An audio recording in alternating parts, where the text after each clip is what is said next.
Sarah McKenna stood frozen in the doorway, her basket of bread tumbling from her hands as she watched the two brothers at the bar turn simultaneously, their faces mirrors of each other, yet carrying vastly different souls. 6 months earlier, the Garrett brothers had ridden into Dry Creek on horses dark as midnight, their spurs singing a dangerous song against the dusty main street. Cole Garrett dismounted first, all charm and crooked smiles, with eyes blue as summer sky and words smooth as aged whiskey. His younger brother, James, followed silent as a shadow, his jaw set hard beneath his hat, his gaze studying the ground more than the faces of strangers. Sarah had noticed Cole immediately. Everyone did. He commanded attention like thunder commands the plains, rolling in with promises of excitement in a town that offered little more than cattle, drought, and the occasional brush with Comanche raiders. When Cole tipped his hat to her outside the Mercantile, his smile could have melted snow in January. "Ma'am," he drawled, letting the word linger, "I don't believe I've seen a sight as pretty as you in all my travels." Her father, Samuel McKenna, owner of the largest ranch in 3 counties, had warned her about men like Cole. "Drifters with silver tongues and empty pockets," he'd said, spitting tobacco juice into the dirt. "But warnings are just wind when a girl's 19 and starving for something beyond the endless horizon of cattle and dust." Cole courted her with wildflowers, stolen from somebody else's land, with promises whispered beneath cottonwood trees, with kisses that tasted like rebellion. He spoke of California gold, of cities back east, of a life beyond the suffocating heat and brutal simplicity of West Texas. Sarah drank it in like a woman dying of thirst. James, meanwhile, took work at her father's ranch. Unlike his brother, he earned his keep, mending fences, breaking horses, working until his hands bled and his back ached. He ate dinner with the ranch hands, never presuming to sit at the main house table. When he passed Sarah in the yard, he'd nod respectfully and move on, his silence somehow louder than his brother's constant chatter. "Your brother doesn't say much," Sarah mentioned to Cole one evening as they sat on her porch, watching the sun bleed red across the mesa. Cole laughed, the sound carrying just a hint of cruelty. "James? He's always been the simple one. Good with his hands, not much for thinking. I got the brains in the family, darling, and the ambition." But something in James's silence haunted her. The way he stopped his work when she walked by, turning away quickly as if her presence burned. The way his jaw tightened whenever he saw Cole's arm around her shoulders. The careful distance he maintained, like a man standing too close to a fire he had no right to touch. 3 months into their courtship, Cole asked for her hand. Samuel McKenna refused outright. "That boy's got trouble written in his bones," her father declared, his weathered face hard as granite. "I've seen his kind before. He'll take what he can and leave you with nothing but heartache and a belly full of regret." "You don't know him," Sarah had cried, tears hot on her cheeks. "I know enough," Samuel replied quietly. "I know his brother James is worth 10 of him. That boy works honest, keeps his word, doesn't run his mouth making promises he can't keep." The argument had ended with slammed doors and bitter silence. Sarah began meeting Cole in secret, stolen hours in the canyon, plans whispered in the dark. They would run away together, Cole promised. To Santa Fe, maybe, or Denver. Somewhere her father's name and money meant nothing, where they could start fresh. "I just need a little stake to get us started," Cole had said, his fingers tracing her jawline. "A man can't start a new life empty-handed."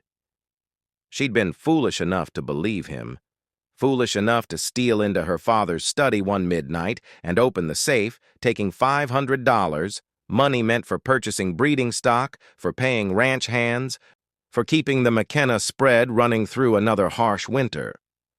The guilt had eaten at her for 3 weeks. But love, or what she'd mistaken for love, can make thieves of honest people. Then came the night that shattered everything. Sarah woke to gunfire, sharp cracks splitting the night like breaking glass. She rushed to her window and saw flames consuming the northern barn, saw shadows moving quick through the firelight, saw her father's ranch hands scrambling from the bunkhouse. By the time she pulled on her boots and ran outside, it was over. 2 hands lay dead, the horses from the north pasture gone, and worst of all, her father's prize-breeding bull and 15 head of his finest cattle vanished into the darkness. Samuel McKenna stood in the yard, his face illuminated by the dying flames, looking older than she'd ever seen him. "Rustlers," he said, his voice hollow. "Professional job. They knew exactly what they were taking." James appeared from the darkness, blood streaming from a gash above his eye. "I tried to stop them, sir. Got 3 shots off, but they were already moving. 6 or 7 men at least, headed north toward the Brazos." "You see any faces?" Samuel asked. James hesitated just for a heartbeat. His eyes found Sarah's across the yard, and in that moment she saw something that made her blood run cold. Pity. "No, sir," James said finally. "Too dark." But Sarah knew. God help her, she knew. Cole was gone. His things cleared from the boarding house, his horse missing from the livery. And when she finally worked up the courage to check beneath her mattress, the $500 she'd stolen and hidden, the money Cole said he'd keep safe for their new life, was gone too. 5 days passed like 5 years. Sarah moved through her father's house like a ghost, the shame eating her hollow from the inside out. She couldn't confess. Couldn't bear to see the disappointment in her father's eyes when he learned his own daughter had funded the thieves, who'd killed his men and stolen his livelihood. James continued working the ranch, his presence a constant, silent accusation. She caught him watching her sometimes, his dark eyes filled with that same terrible pity. On the 6th day, she found him alone in the tack room, mending a broken bridle. "You knew," she said quietly. "You knew it was Cole." James's hands stilled on the leather. For a long moment, he said nothing. Then, recognized his horse in the moonlight. That paint mare of his, can't mistake her gait. "Why didn't you tell my father?" "Because you love him," James said simply, still not looking at her. "Or thought you did, and because telling would have destroyed you both." Sarah felt tears burning her eyes. "He used me, played me for a fool." "Yes, ma'am." James set down the bridle and finally met her gaze. "Cole's always been like that. Takes what he wants, damn the consequences. Our ma used to say he was born without a conscience, just a hole where his heart should be." "And you?" Sarah whispered. "What were you born with?" Something flickered across James's face, raw and painful. "Enough sense to know when something doesn't belong to me." The words hung between them, heavy with meaning. "I have to make this right," Sarah said. "The money, I took money from my father's safe. $500. Cole said we needed it to start our new life, but—" "He used it to pay the rustlers," James finished grimly. "Probably kept a share for himself. That's how he operates. Uses people until they're empty, then moves on." Sarah's legs gave out, and she sank onto a feed barrel, her head in her hands. "What do I do?" James was quiet for a long time. Then he stood, reaching for his hat. "You do nothing. I'll handle this." "James, no." "He's my brother," James said, and there was steel in his voice now. "My blood, my responsibility. Should have dealt with him a long time ago, but I kept hoping he'd change. That was foolish." He moved toward the door, then paused. "Your father's a good man, Miss Sarah. He doesn't deserve to lose his daughter along with everything else. So you stay here, and you keep being his daughter. Let me do what should have been done years ago. You're going after him. I'm going to bring back what he took. The cattle, the horses, the money if there's any left. James's jaw tightened. "And I'm going to make sure he never comes back to Dry Creek." "He'll kill you," Sarah breathed. "Cole's fast with a gun." "So am I, ma'am. Just never had reason to prove it." James settled his hat low over his eyes. "But I reckon a man's got to draw a line somewhere, and my brother crossed it when he made you an accomplice to his thieving." He was gone before she could protest further, riding out on his buckskin gelding as the sun climbed over the eastern hills. Sarah stood in the yard watching him disappear, her heart a tangled mess of fear and something else, something that felt dangerously like hope. Samuel found her there an hour later. "Where's James heading?" he asked. Sarah swallowed hard. "After the rustlers." Her father's expression darkened.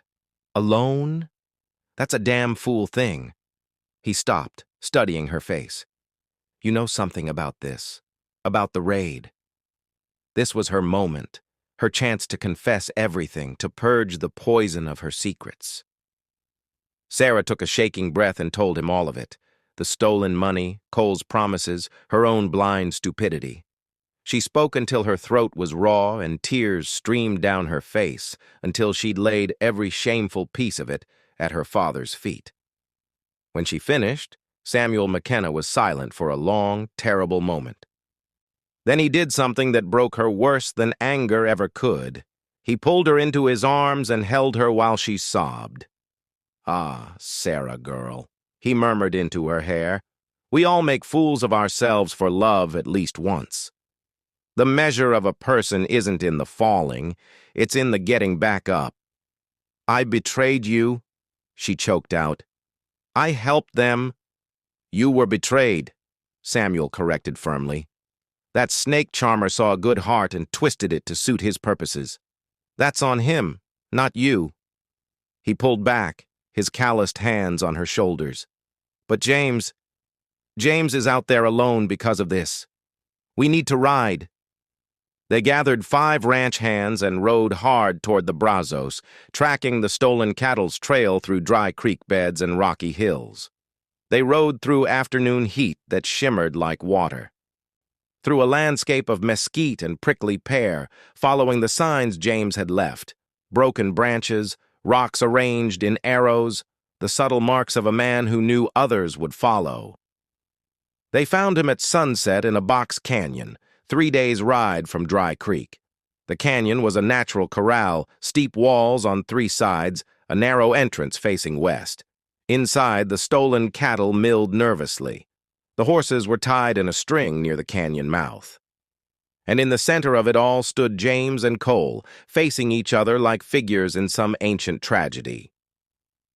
"You should have kept riding," Cole was saying as Samuel and his men approached quietly. "This doesn't concern you, little brother."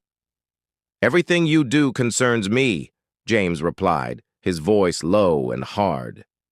"Has since we were boys, and you'd steal candy and blame me for it. Since you'd charm girls and leave them crying when you moved on. Since you'd take and take and take without a thought for what you destroyed." Cole laughed, but there was an edge to it. "Still jealous, James? Still wanting what's mine?" "She was never yours," James said quietly. "You just convinced her she was. There's a difference." "Is that what this is about?" Cole's hand drifted toward his gun. "The rancher's daughter? You got feelings for that little fool?"